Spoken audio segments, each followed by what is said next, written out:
آج میں اپنا یہ جو ایک سلسلہ ہے یوٹیوب فیس بک وغیرہ پر آنے کا، اس کی حکمت بیان کرتا ہوں کہ میں نے یہ سلسلہ کیوں شروع کیا۔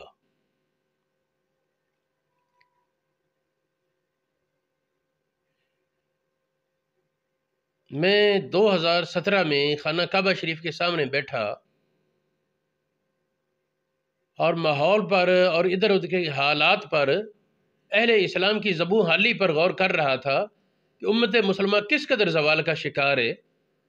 میرے دل میں یہ خیال آیا کہ امت مسلمہ کے لیے اس زوال سے نکل کر عروج تک پہنچنے کا ایک ہی راستہ ہے، اور وہ ہے نبی پاک علیہ السلام کے اسوہ حسنہ کی تعمیل۔ میں نے وہیں بیٹھ کر یہ سوچا کہ اگر اللہ رب العالمین مجھے توفیق عطا فرمائے تو اس سلسلے میں اپنا حصہ ضرور ڈالوں گا کہ اپنی بھی اصلاح ہو اور لوگوں کی بھی نبی پاک صلی اللہ علیہ وسلم کے اسوہ حسنہ کے مطابق اصلاح ہو۔ جب میں نے وہ منظر دیکھا نا کہ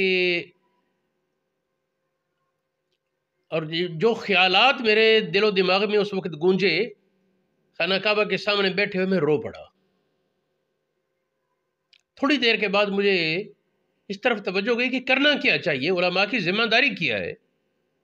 پھر میں اس نتیجے تک پہنچا کہ ہمیں اپنی پسند اور ناپسند سے نکل کر رسول اللہ کی پسند کے مطابق ڈھلنا چاہیے۔ قرآن پاک نے فرمایا فرائیتا من اتخذ الہہ ہواہ، دیکھا ہے جو اپنی خواہش کو اپنا معبود بنا بیٹھا۔ اس کی تفسیر میں محققین نے فرمایا کہ بندہ اپنی چاہت پر چلے تو یہ اپنی خواہش کو معبود بنانا ہے، اور رسول کی خواہش پر چلے تو یہ اللہ کو معبود بنانا ہے۔